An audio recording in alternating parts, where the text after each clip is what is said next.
रहीम, अस्सलाम वालेकुम Pakistan. Very very good morning to all of you. कैसे हैं आप तमाम लोग? उम्मीद करती हूँ बिल्कुल खैर खैरियत से होंगे, ठीक ठाक होंगे, खुश रहिए, आबाद रहिए अपने प्यारों के साथ, अपने दोस्तों के साथ, खूबसूरत से अपने उन रिश्तों के साथ कि जिनके साथ आप लोग बेतहाशा खुश रहना चाहते हैं। मैं हूँ आपकी होस्ट नुजरत मुगल और एक और नई सुबह में आप तमाम लोगों को कहती हूँ वेलकम। क्या हाल हवाल है भाई? वीक का पहला दिन मंडे है आज हमारी और आपकी मुलाकात स्टार्ट हो चुकी है और ये मुलाकात इसी तरह से जारी और सारी रहेगी फ्राइडे तक। वीकेंड कैसा गुजरा है आप लोगों का? यकीनन मैं हमेशा से जब भी मंडे लाइव आती हूँ तो मैं कहती हूँ कि बहुत सारे लोगों का वीकेंड जो है वो बहुत मसरूफ गुजरा होगा, क्योंकि पूरे हफ्ते की हेक्टिक रूटीन के बाद जब हमें वीकेंड मिलता है तो हम कोशिश करते हैं कि यार जो हमारे पेंडिंग काम है हम वो कंप्लीट कर लें। अच्छा, कुछ लोग ऐसे भी हैं जो ये सोचते हैं कि यार वीकेंड पे ही हमें टाइम मिलता है तो हम कहीं फैमिली आउटिंग्स पे चले जाएं या जो है थोड़ा सा फैमिली को टाइम दे दें। बहुत अच्छी बात है, ऐसा होना भी चाहिए, आपको अपनी फैमिली को टाइम देना बहुत ज़रूरी है। बट आपके वो लोग ना, आपकी ज़िंदगी में कुछ ऐसे लोग भी होते हैं जो वीकेंड पे ही जो है वो ज़्यादा अपने आप को बहुत मसरूफ़ कर लेते हैं। वो इस वजह से कि वो ज़ाहिर है पूरा हफ्ते की एक हेक्टिक रूटीन होती है तो उनको जो एक्स्ट्रा अपने जो चीज़ें होती हैं वो फिर वीकेंड्स पे ही देखने को मिलती हैं। तो वो ठीक है, वहाँ पे कहीं ना कहीं आपकी फैमिली अगर निगलेक्ट हो जाती है तो फिर कोशिश किया करें कि उसको कंपनसेट कर दिया करें, जो कि बहुत ज़रूरी है करना। सो जी, फैमिली बड़ा इंपॉर्टेंट, बड़ा मैटर करती है। अच्छी फैमिली यहाँ मेरा ये कहना इसलिए बहुत ज़रूरी है क्योंकि यहाँ पे कहीं ना कहीं बहुत सारी जगहों पे अगर हम देखें तो ये फैमिलीज़ ही होती हैं जिनकी वजह से लोग जो है वो डिप्रेशन में चले आते हैं, जिनकी वजह से लोग जो है वो एंजाइटी में चले आते हैं, जिनकी वजह से लोग जो है वो बड़ा कसमपुर्सी का शिकार हो जाते हैं कि यार जब हमारी फैमिली ही हमें सपोर्ट नहीं कर रही है या जब हमारी फैमिली ही हम पर एलिगेशंस लगा रही है, जब हमारी फैमिली ही हमारी बात नहीं सुन रही है तो फिर हम क्या करें? फिर वो कहीं ना कहीं वो कहते हैं ना, एक वर्ड अगर हम उर्दू टर्म में यूज़ करें तो वो कहते हैं कि वो राह फरार ढूंढते हैं फिर कि भाई हम किसी तरह से बाहर किसी से बात करें, कोई ऐसी गैदरिंग्स में बैठना शुरू हो जाए जहाँ पे एटलीस्ट हमें मेंटल पीस मिले। तो ये जो फैमिलीज शिकवा करती हैं ना कि हमारे बच्चे ड्रग एडिक्ट हो गए, कुछ फैमिलीज ये शिकवा करती हैं कि यार बच्चे घर में टाइम नहीं देते। मैं यंगस्टर्स की बात कर रही हूँ, चाहे उसमें लड़कियाँ हों चाहे उसमें लड़के हों। तो यहाँ कहीं ना कहीं फैमिलीज़ को ये भी सोच लेना चाहिए कि क्या पता इन सब के पीछे कहीं हमारा ही हाथ तो नहीं है, कहीं ऐसा तो नहीं कि हमारे बच्चे ने हमसे कुछ कहने की कोशिश की, कहीं ऐसा तो नहीं कि हमारे बच्चे ने हमें अपने दिल के ख्यालात जज्बात का इजहार करने की कोशिश की और हमने सुना ही नहीं, हमने ये कह के छोड़ दिया कि अच्छा चलो ठीक है बाद में बात करते हैं, और 10-12 बार के बाद वो बात कभी आई ही नहीं। तो फिर आपके बच्चे को, यानी कि जो आपका एक यंग ब्लड है, उसको कहीं ना कहीं तो अपनी बात कहनी है ना, उसको कहीं ना कहीं तो अपना मुद्दा रखना है ना। तो फिर यकीनन वो किसी ना किसी गैदरिंग में बैठा हुआ नजर आएगा या फिर कहीं किसी ना किसी ऐसे लोगों के साथ बैठा हुआ होगा जो उसके लिए बहुत ज़्यादा अच्छे नहीं होंगे। लेकिन क्या करें वो लोग भी बेचारे, क्योंकि उन लोगों को कहीं ना कहीं अपनी बात कहने का मौका ज़रूर मिलना चाहिए। हमारे माशरे में बहुत सारे लोग शायद सुसाइडल अटेम्प्ट की तरफ इसलिए चले आते हैं क्योंकि वो अपनी बात नहीं कह पाते, वो अपने आप को जो है वो अपने इमोशंस को अपने अंदर ही रखते हैं, लोगों के सामने जाहिर नहीं कर पाते। इसकी दो वजूहात होती हैं। एक तो ये कि या तो लोग सुनते नहीं हैं, उनका कोई फ्रेंड, उनका कोई अजीज़, उनका कोई रिश्तेदार, या तो वो सुनते नहीं हैं, या फिर मसला ये होता है कि आप सुनाना जिनको चाहते हैं वो नहीं सुनते, और फिर कुछ अपनी भी ज़रा से ना चीज़ें आ जाती हैं, अपनी भी कमियां आ जाती हैं। वो ये आ जाती हैं कि भाई आप कहना ही नहीं चाहते, मुआशरे के डर से नहीं कहना चाहते, आप इस वजह से नहीं कहना चाहते कि भाई ऐसा ना हो कि लोग मुझ पर हंसें कि भाई मैं ये सोच रही हूँ या मैं ये सोच रहा हूँ तो पता नहीं कोई मुझे ये ना बोले कि यार ये थिंकिंग क्यों है तुम्हारी। तो मैं समझती हूँ कि इस वजह से अगर आप कुछ ना कुछ कहने से, कुछ ना कुछ बोलने से रुक जाते हैं तो ये बहुत गलत बात है। अपने इमोशंस का इजहार करें, अपने आप को कभी भी मेंटल डिप्रेशन की तरफ ना लेके जाएं। अब जब हम बात करें तो आज अगर मैं देखूं, मैं आप लोगों को बताती हूँ कि मैं जब भी कुछ देख रही होती हूँ, स्क्रॉल कर रही होती हूँ, ब्राउज कर रही होती हूँ, तो मैं उसको फ़ौरन सेव कर लेती हूँ। कल मुझे बड़ी एक अच्छी न्यूज़ मिली और वो न्यूज़ ये मैंने अपने पास वो लिख ली, क्योंकि जब भी हम पाकिस्तान के लिए कोई अच्छा काम होता हुआ सुनते हैं ना तो बड़ी खुशी होती है हमें कि यार चलो ठीक है, अभी भी इस दुनिया में ऐसे लोग मौजूद हैं जो पाकिस्तान के लिए अच्छा काम कर रहे हैं या फिर पाकिस्तान को प्रमोट कर रहे हैं। तो उस पर अगर हम बात करें पाकिस्तान एविएशन इंडस्ट्री की, यानी कि पाकिस्तान की जो हवाबाज इंडस्ट्री है उसकी, तो कल एक बहुत ज़रूरी अनाउंसमेंट हुई है और आज वो इनाग्रेशन है। गवादर एयरपोर्ट हमारा जो है वो आज उसकी इनाग्रेशन है। आज वहाँ से पहली फ़्लाइट जो है वो रवाना होगी कराची के लिए और आज एक बड़ी ग्रैंड वहाँ पे सेलिब्रेशन भी है। और मैं आपको अगर डिटेल्स में बताऊं तो गवादर एयरपोर्ट जो है वो 4300 एकड़ पर पाकिस्तान का सबसे बड़ा एयरपोर्ट बनाया गया है।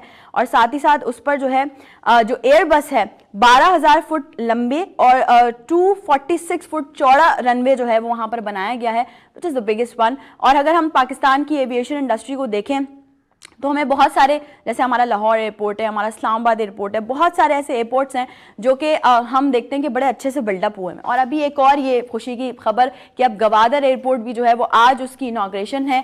आज क्या होने वाला है, आज ये होने वाले कि इस तारीखी मौके पर, क्योंकि गवादर का एयरपोर्ट लॉन्च होने जा रहा है, तो इस तारीखी मौके पर जो पहली इंटरनेशनल फ्लाइट होगी वो गवादर की पहली परवाज जो होगी वो कराची के लिए रवाना होगी। और जैसे ही वो रनवे पे उतरेगी उसे वाटर सैल्यूट दिया जाएगा, which is the best moment. और यकीनन हम बहुत सारे जगहों पर इसको एक्सपीरियंस करेंगे, देखेंगे, तो मैं समझती हूँ कि ये बड़ी खुशाइन बात है पाकिस्तान के लिए। वैसे भी अगर हम देखें पाकिस्तान की एविएशन इंडस्ट्री को तो सफरी सहूलियात जो हैं, यानी कि हमारे जो ट्रैवलिंग जितनी भी चीज़ें होती हैं उनको वो लोग बेयर कर रहे होते हैं, चाहे उसमें सनती चीज़ें हों, चाहे उसमें हमारी मईशत के हिसाब से चीज़ें हों, सब चीज़ों को एक बैलेंस पे रख के चलाया जा रहा होता है। तो हम हमेशा से यही कोशिश करते हैं और हम हमेशा से दुआगो भी हैं कि पाकिस्तान की जितनी भी इंडस्ट्रीज़ हैं इंक्लूडिंग एविएशन इंडस्ट्री वो और मज़ीद ग्रो करे, उसमें और मज़ीद ऐसे अच्छे लोग हों जो कि पाकिस्तान को और मज़ीद ऊपर लेकर जाएं, पाकिस्तान के लिए और अच्छा काम करें, पाकिस्तान की इंडस्ट्रीज़ को और मज़ीद मजबूत और मुस्तहकम बनाएं। मैं अगर ये आपको बताऊं कि 1955 में जो एविएशन ने पहली फ़्लाइट का आगाज़ किया था वो किया था, और एक वक्त ये था कि दुनिया भर में सबसे बेहतरीन एयरलाइंस और एविएशन इंडस्ट्री जो है वो पाकिस्तान की मानी जाती थी। लेकिन यकीनन अगर हर जगह अच्छे लोग हैं, बुरे लोग हैं, तो बस कहीं ना कहीं कुछ ना कुछ क्लैशेस की वजह से हो जाता है ऐसा कि लोग जो है वो हमारी इंडस्ट्रीज़ जो हैं वो मतलब चीज़ें प्रॉपर सही से नहीं हो पाती। बहुत सारी प्राइवेट एयरलाइंस भी हैं हमारे पास जिनको जो है वो हम लेके अभी चल भी रहे हैं। तो बस ये दुआ है कि एविएशन इंडस्ट्री जो है वो और मज़ीद ग्रो करे। और बहुत सारी इंटरनेशनल एयरलाइंस ने भी पाकिस्तान के मुख्तलिफ शहरों के लिए अब अपनी परवाज़ें बढ़ाई हैं, और जैसे इस्लामाबाद एयरपोर्ट है, लाहौर एयरपोर्ट है, वहाँ पर बहुत सारी इंटरनेशनल एयरलाइंस भी हैं जो कि आके अपनी फ़्लाइट्स लैंड करती हैं। अगर देखा जाए तो माली मसाइल या टेक्निकल सेफ्टी इश्यूज़ की वजह से कहीं ना कहीं बहुत सारी मामलात, बहुत सारी चीज़ें डिस्टर्ब हुई हैं, लेकिन let's hope for the best. उम्मीद पे दुनिया कायम है। उम्मीद यही करते हैं कि पाकिस्तान की एविएशन इंडस्ट्री मजीद और ग्रो भी करेगी और पाकिस्तान की तमाम इंडस्ट्रीज़ ग्रो करेंगी। बात अगर की जाए आज के शो के हवाले से, तो आज के शो में 3 मेहमान हमारे साथ होने वाले हैं। बहुत मज़ेदार सा शो होने वाला है। 2 डिफरेंट चीज़ों पे हम बात करने वाले हैं, लेकिन कहीं ना कहीं वो 2 डिफरेंट चीज़ें एक दूसरे से आके लिंक कर ही जाती हैं। मेहमान कौन है वो तो आप लोग जानते ही हैं, लेकिन उनसे बातें क्या होने वाली हैं ये आप लोगों को पता चलेगा ब्रेक के बाद। ब्रेक पे चलते हैं। ब्रेक से वापस आने के बाद आपको जब ज्वाइन करेंगे तो हमारे गेस्ट होंगे नई सुबह का हिस्सा। कहीं मत जाएगा, will be right back after the short break.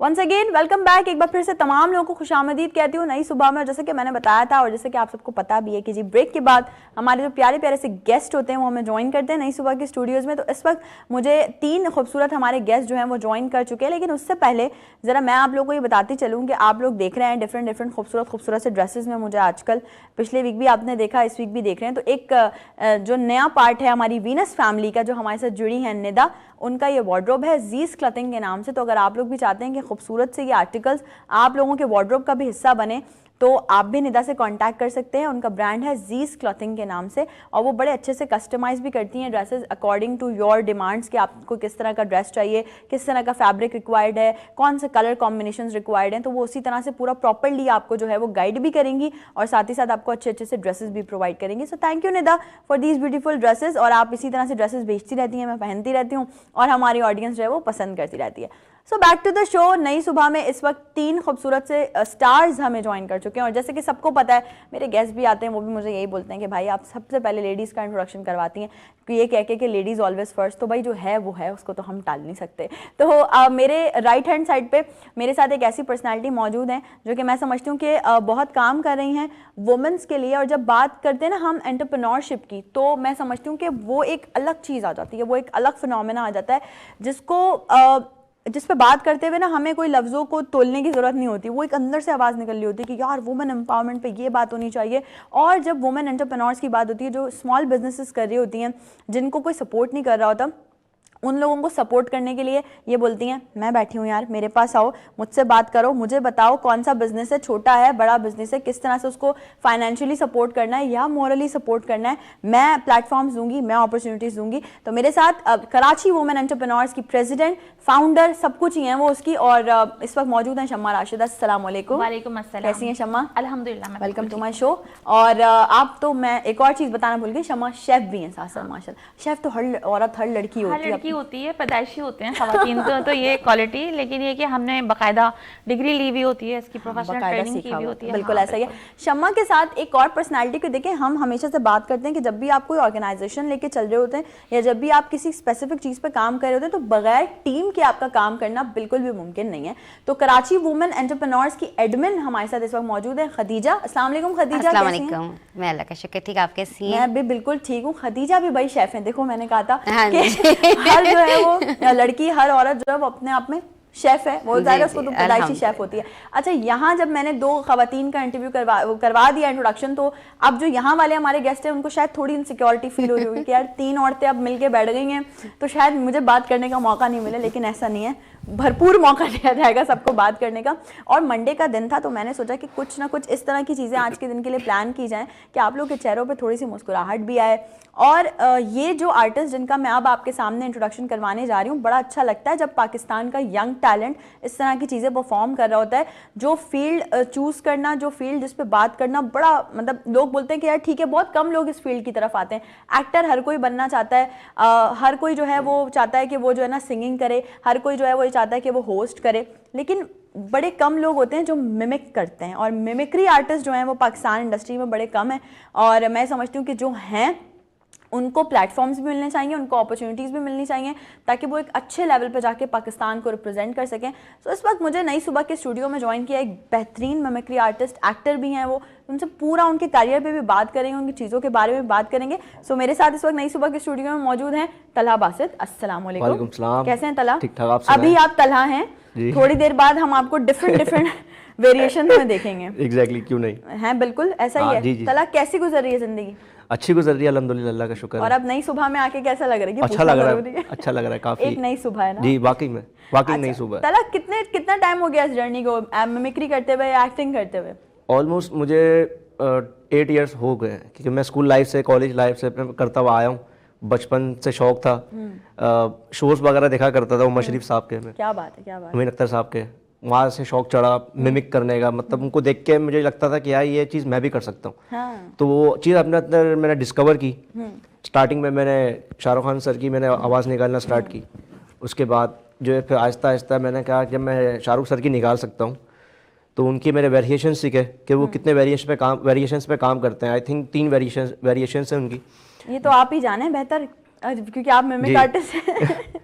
तो उनसे स्टार्ट करने के बाद ऑलमोस्ट मैं 30 अबव लोगों की आवाज़ें आराम से इजी कॉपी कर लेता हूँ। क्या बात है भाई। और वैसे तो हम लोग बड़ा मायूस समझते हैं कि किसी नकल उतारना, क्या भाई ये नकल उतार रहा है, लेकिन मसला है कि ये आर्ट है। एग्जैक्टली, ये आर्ट है, ये अंदर गॉड गिफ्टेड होता है, ये ढूंढना पड़ता है अपने अंदर। तो आपने सबसे पहली जो मिमिक की थी तो उस पर क्या रिस्पॉन्स आया था, मतलब फैमिली का या किसी का? मतलब आप बता नहीं सकता। मतलब उस तरह के पहले जो मैंने आवाज़ निकालना स्टार्ट की थी, मैंने समझा मैं 100% नहीं था उस वक्त ना, बिल्कुल मैं 10% नहीं था। बस मैं, लोग हंसते थे, मजाक उड़ाते थे कि भाई ये क्या काम कर रहे हो तुम, ये किस तरह हो गया, ये क्या काम, तो कोई स्कोप ही नहीं है, कोई स्कोप नहीं है, क्या करोगे इस चीज़ का। मैंने कहा देखते हैं इंशाल्लाह, अल्लाह है। तो वो अल्लाह ने हाथ पकड़ा आहिस्ता आहिस्ता, फिर मैंने प्लेटफॉर्म ढूंढना स्टार्ट किए, नाइट क्लब्स वगैरह पे मैं जा जाके स्टैंड अप करता था, स्टैंड अप कॉमेडीज। हाँ, स्टैंड अप कॉमेडी पे, आर्ट काउंसिल्स वगैरह में मैंने बहुत दफ़ा काम किया। आर्ट्स काउंसिल तो एक बड़ा इदारा ऐसा है जो कि लोगों को बड़ा सपोर्ट करता है। अहमद शाह साहब बड़ा जो है लोगों को अप्रिशिएट करते हैं। बिल्कुल। वो फर्स्ट आर्ट काउंसिल में मैंने एक शो हो रहा था, तो वहाँ पे मैंने एक जनरली मतलब एक बंदे ने क्वेश्चन किया था कि उस शो वैसे ही मैं पब्लिक में बैठा हुआ था उस वक्त ना, तो वहाँ पे बंदे ने एक सवाल किया कि ना यहाँ पे कोई अगर पैरोडी आर्टिस्ट या मिमिक्री आर्टिस्ट है तो वो हाथ उठाए, तो पूरे भजमे में कोई नहीं था सिवाय मैंने हाथ उठा लिया था कि मैं अपने 100% श्योर था मैं कर सकता हूँ पब्लिक के आगे। तो उन्होंने कहा आप कर सकते हो, तो मैंने हाँ श्योर, मैं क्यों नहीं कर सकता। तो मुझे अपने इन्होंने बुलाया स्टेज पे, तो मैं गया, तो मैंने सबसे पहले जो है शाहरुख सर की आवाज़ निकाली थी। तो पब्लिक हैरान, मतलब ये नई चीज़ आई है आर्ट काउंसिल में, क्योंकि वहाँ पे शो में कोई कुछ भी नहीं चल रहा था सिवाय थिएटर के। तो वहाँ मैंने करके दिखाया मिमिक्री, तो वहीं से मेरे कॉन्टैक्ट वगैरह बने। उसी कॉन्टैक्ट के जरिए मुझे और बहुत कुछ सीखने का मौका मिला, सही, उनके ज़रिए बैठने का, और बहुत से कॉन्टैक्ट बनने के बाद जब मैंने सीखा तो मैं आगे बढ़ता गया। आगे बढ़ने के बाद अभी कितने आर्टिस्ट हैं, मतलब काउंट अगर हम दें तो भाई इतने लोगों की आवाज़ें निकाल सकते हैं तला? अभी राइट नाउ मतलब ऑल ओवर अगर आपसे पूछा जाए कि भाई 20 आर्टिस्ट हैं, 30 आर्टिस्ट हैं, कितने आर्टिस्ट हैं इनकी? वही मतलब आपको मैंने बताया कि 30 अबव मैं निकाल लेता हूँ किसी आवाज़। 30 अबव, बड़ी बात। अल्हम्दुलिल्लाह। शमा, आप किसी की आवाज़ निकाल सकती हैं? सिर्फ अपनी? शमा, आप अगर आपसे पूछा जाए क्या हो रहा है ज़िंदगी में, क्या चल रहा है आजकल, तो क्या कहेंगी? बहुत कुछ हो रहा है माशाल्लाह से, इवेंट्स आ रहे हैं हमारे। ईद, क्योंकि रमज़ान करीब है, आपको पता है, तो रमज़ान की तैयारियां चल रही हैं। हमारी शेफ जो हैं वो इस वक्त फ्रोज़न के ऑर्डर्स वगैरह ले रही हैं, और मतलब बहुत सारी चीज़ें हो रही हैं। डिज़ाइनर्स ईद कलेक्शन पे काम कर रही हैं हमारी। अच्छा, कराची वुमेन एंटरप्रेन्योर जो है वो कब से स्टार्ट हुआ है? ये कब से बेड़ा उठाया आपने कि यार एंटरप्रेन्योर जितनी भी लेडीज़ हैं उनके लिए मैं काम करूँगी? तकरीबन 2000 से काम स्टार्ट किया हम लोगों ने। Almost 25 years? नहीं 2020 ओके, 5 साल हो गए इसको। ओके। और तकरीबन अब, लेकिन उससे पहले से मैं काम कर रही थी तकरीबन, मतलब एज अ प्रोफेशनल? हाँ, 2016 से स्टार्ट किया था मैंने खुद से पर्सनली। सही। उसके बाद 2020 में मुझे पता चला कि यार ख़वातीन बहुत ज़्यादा परेशान हैं, और जितने भी प्लेटफॉर्म हैं वहाँ पे अच्छी खासी उनसे चार्ज किया जाता है भारी, और उनको वो चीज़ें भी फैसिलिटेट नहीं की जाती जितना उनको चार्ज किया जाता है।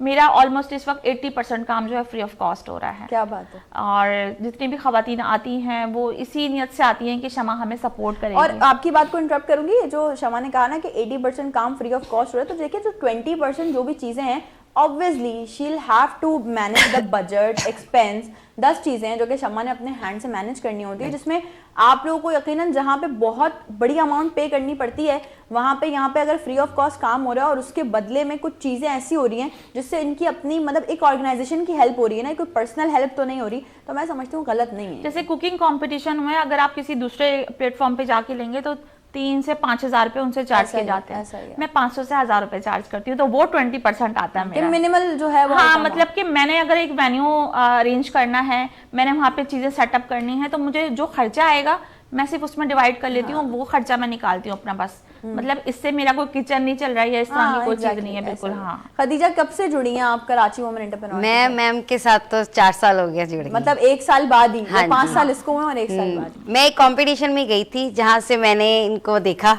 और वहाँ पे कंपटीशन में मैं अपनी सेकंड आई, तो फिर मैम शमा के साथ तब से मैं आ चुकी हूँ, स्टार्ट हो चुकी हूँ। क्योंकि मुझे असल में मीडिया क्या होता है, बाहर दुनिया क्या होता था बिल्कुल पता नहीं था। मैं घर की ही थी, जो बनाती थी घर पे बनाया, बच्चों को खिलाया, बस ये था।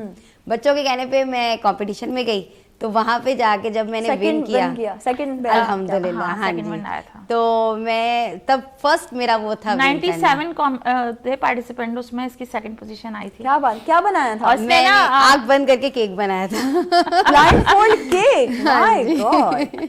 उसमें मेरी सेकंड पोजीशन आई थी, और तब मैम शमा से मेरी फर्स्ट मुलाकात तब हुई थी। तो फिर उसके बाद जब पता चला कि ये अपना काम करती हैं, तो फिर मैम ने ही मुझे कहा कि तुम हमारे साथ क्यों नहीं काम करती, तो मैंने फिर इनके साथ स्टार्ट किया। तो आप यकीन करें, जब मैं इनके साथ आई थी ना, तो मैं वो खतीजा थी जिसको कुछ पता ही नहीं होता था कि दुनिया क्या चीज़ है। तो आज अल्हम्दुलिल्लाह दुनिया मुझे जानती है। और ये खुशी और ये सारी चीज़ें जो है वो आपके फेस पे हमें फील हो रही हैं, वो एक ग्लो, एक अलग ही फील हो रहा है। अच्छा, अगर बात की जाए आपसे तलहा, और इस वक्त अगर हम थोड़ी देर के लिए इमेजिन करें कि हमारे स्टूडियो में जो है वो बिलावल साहब आ गए हैं, जो कि हमारा एक यंग ब्लड है, और ये दोनों कराची वुमेन एंटरप्रेन्योर्स को सपोर्ट कर रही हैं। तो आप इनके लिए क्या अच्छे से अल्फाज कहना चाहेंगे, मतलब बिलावल साहब क्या कहना चाहेंगे? मैं आपसे एक ही बात कहना चाहूँगा कि मुझे आप लोगों से मिलके बहुत अच्छा लगा। आप लोगों को अल्लाह कामयाब करे, और मैं चाहूँगा कि आप पाकिस्तान की ख़वातीन को बताएं कि आप कितनी ताकतवर हैं, और अल्लाह आपको बहुत सा नवाजे। मैं चाहूँगा कि आप मुझे भी बताएं, मैं भी आगे जाके आपकी तरह नाम रोशन करूँगा पाकिस्तान का। क्या बात है, क्या बात है। अभी हम आपको बहुत सारे आर्टिस्टों से रिव्यूज दिलवा देंगे ये आपका रिव्यू शो हो जाएगा, क्योंकि तला जो है वो अच्छा तला, ये जो टैलेंट है आप में बेसिकली, ये मिमिक करने वाला या मतलब किसी की भी मतलब एक आर्टिस्ट की आवाज़ निकालने वाला, लेट्स सपोज अभी आपको कोई आर्टिस्ट दिखाता है, भाई ये आर्टिस्ट है, आपने उसको मिमिक करना है, तो आप कितनी देर में कॉपी कर लेते हैं? अच्छा, इस तरह होता नहीं है एक्चुअली ना, मैं आपको बता दूं। हाँ, ये पूछना है मुझे। ये आवाज़ जो है ना आपको पहले सुननी पड़ती है, उसकी वोकल्स में जाना पड़ता है। ये होता तो गॉड गिफ्टेड है, लेकिन जब आप किसी की आवाज़ सुनते हो तो उसको आपको ना एक कॉन्सेंट्रेट करके सुनना पड़ता है, इसकी वोकल्स कहाँ से आ रहे हैं। उसकी आवाज़ को बस एक पॉइंट पकड़ना होता है, बस पॉइंट पकड़ने के बाद उस पर प्रैक्टिस, उसके बाद डन। मतलब बहुत इसमें भी मेहनत है भाई, लोगों को लगता है ऐसी बस शायद मिमिक्री आर्टिस्ट बन जाते हैं। यकीन करें, जब मैंने शाहरुख सर की जब एक उनके लाफ्टर जो इस तरह वो हंसते हैं ये जो हंसी है ना शाहरुख सर की, ये मैंने पूरी 1 वीक में सीखी थी, क्योंकि इसमें अंदर काफ़ी लोग मुझसे पूछते हैं कि मिमिक किस हम भी करना चाहते हैं, तो मैं उनको बता दूं कि ये गॉड गिफ्टेड होता है, ये कुछ सीखना नहीं पड़ता इसके अंदर, ये आपके अंदर ही होता है, बस को बाहर निकालना होता है अगर आप कर सकते हैं तो। क्योंकि ये शाहरुख सर की जो हंसी है वो तो नॉर्मल हंसते हैं, लेकिन हम लोग जिस तरह हंसना पड़ता है ना, हम लोग इस तरह हंसते हैं कि हम लोग सांस लेके अंदर तोड़ते हैं, सांस को अंदर ही तोड़ते हैं, तभी झटके से एक आवाज़ निकल रही होती है, एक वोकल्स निकल रहा होता है। देखो साथ साथ आप लोगों की क्लासेस भी चल रही हैं, ऑडियंस तला जो है वो आपको बता भी रहे हैं, क्योंकि बहुत बड़ी बात है। और मैं हमेशा कहती हूँ कि आपके पास जिस चीज़ का भी इल्म होना, आपको वो बांटना चाहिए, क्योंकि आप वो बांटेंगे तो और मजीद बढ़ेगा। अच्छा तला, फैमिली सपोर्टिव है? अल्हम्दुलिल्लाह, फैमिली तो बचपन से, मेरे चाचू भी एक्टर रह चुके हैं, मामू भी एक्टर रह चुके हैं मेरे। देखिए एक्टर तो हर इंसान है, हम सब कोई ना कोई एक्टिंग कर रहे होते हैं, हर कोई एक्टर बना हुआ है, अपना रोल निभा रहा है, अपना रोल निभा रहा है, क्योंकि आपके दिल में या आपके घर में या आपके आसपास में कितनी भी परेशानी हो, you have to stay happy, आपको लोगों को दिखाना है, तो ये एक्टर ही हुआ, ऐसा ही है ना। तो आप मतलब फैमिली पूरी सपोर्ट है। अच्छा, जब एक इंसान अच्छा काम करने निकलता है, देखिए यहाँ से मैंने ये सवाल पहले इसलिए नहीं किया क्योंकि यहाँ से मुझे पता है कि जवाब थोड़ा लंबा जाएगा और वो मुझे सुनना भी है, लेकिन आपसे ज़रूर मैं कहना चाहूँगी कि जब एक इंसान कोई अच्छा काम करने निकलता है तो पीछे लेग पुलिंग भी बहुत होती है, बैक बाइटिंग भी बहुत होती है। जैसे आपने बताया पहले कि लोग कहते थे कि अबे यार इस काम में क्या है, क्यों कर रहे हो, क्या कर रहे हो, तो इसी तरह से जो लेग पुलिंग करते हैं या जो बैक बाइटिंग करते हैं, उनको कैसे आप जो है वो फेस करते हैं? बस मैं किस तरह फेस करता हूँ, मेरे टीचर ने मुझे एक चीज़ बताई है कि जब तक अपने आप को बेस्ट नहीं बोलोगे ना, आपको दुनिया बेस्ट नहीं बोलेगी। आपको अपने आप को बेस्ट खुद बोलना पड़ेगा, ताकि उनको दिखाओ कि यार मैं बेस्ट हूँ। हाँ। तो आपके पीछे आएंगे। मेरे खानदान में अगर फैमिली में ऐसे लोग हैं जो पहले बोलते थे तो क्या करोगे तुम जाके, तुमने क्यों करना है ये सब, ये वो, आज खुद बोलते हैं यार माशाल्लाह तुम तो स्टार बन रहे हो आहिस्ता आहिस्ता यार। अब मैं उनको मुझे फील होता है वाकई तला तुम बन रहे हो। ऐसा ही है, बिल्कुल तो ऐसा बस खुशी होती है, और मैं कभी इसमें लेके ले डाउन नहीं हुआ, मैं बस इग्नोर करता हूँ हर चीज़ को, इग्नोर करना चाहिए। अच्छी बात है, लोगों की परवाह भी नहीं करनी चाहिए। टेंशन इंसान को बीमार करती है, और जो आप करना चाहते हो वो भी खराब हो जाता है। बिल्कुल ऐसा ही। मैं कभी किसी चीज़ की टेंशन नहीं ली, ना फैमिली की तरफ से, फैमिली की तरफ से फुल सपोर्ट है। जब आपकी फैमिली सपोर्टिव हो ना तो किसी का कोई कहना बनता नहीं। हाँ ऐसा ही है। शमा, अगर यही चीज़ मैं आपसे पूछूं कि मतलब यहाँ तो 5 साल से काम भी चल रहा है और फिर इतनी सारी वुमेन्स को सपोर्ट करना, एंटरप्रेन्योर्स को, तो मैं समझती हूँ एक बड़ा कंपटीशन है, बड़ा हैवी कंपटीशन है, और यकीनन बहुत सारे कॉम्पिटिटर्स भी हैं जो कि हैं, और इसमें कोई शक नहीं है। लेकिन वो लोग जो कि लेग पुलिंग करते हैं या बैट बाइटिंग करते हैं, उनको कैसे फेस करती हैं? मैं सुनती नहीं, मैं तवज्जो ही नहीं देती। मुझे ऐसा लगता है जैसे इस फील्ड में सिर्फ मैं अकेली हूँ और जो कुछ भी करना है वो मुझे करना है। मुझे नहीं पता कि कौन सा प्लेटफॉर्म क्या काम कर रहा है, क्या अपॉर्चुनिटी दे रहा है, किस तरह से काम, मैं किसी की तरफ नहीं देखती। मैं सिर्फ अपने काम पे फोकस हूँ, और मैं अपनी सारी एडमिन्स को, अपनी मेंबर्स को भी कहती हूँ कि आप सिर्फ अपने काम पे फोकस हो। अगर आप अपने काम से दयानतदारी से साथ काम कर रही हैं तो फिर आपको कोई अपनी जगह से ना हरा सकता है ना हिला सकता आपको अपनी जगह। बिल्कुल ऐसा ही है। अच्छा, मैं ये समझती हूँ कि इस वक्त यहाँ पर एक चीज़ बहुत ज़रूरी है, बहुत इंपॉर्टेंट बात करने वाली हूँ मैं। ऑडियंस, आप तमाम लोग भी जानते हैं और हम सब भी जानते हैं, वो इंपॉर्टेंट बात ये है कि हम जा रहे हैं एक छोटी सी ब्रेक पे, और वो ये ब्रेक कौन सी वाली है सबको पता है, ये है जी टी ब्रेक। तो हम छोटी सी टी ब्रेक पे चलते हैं, जल्दी से जाइए, जल्दी से वापस आइए। Will be right back after the short break.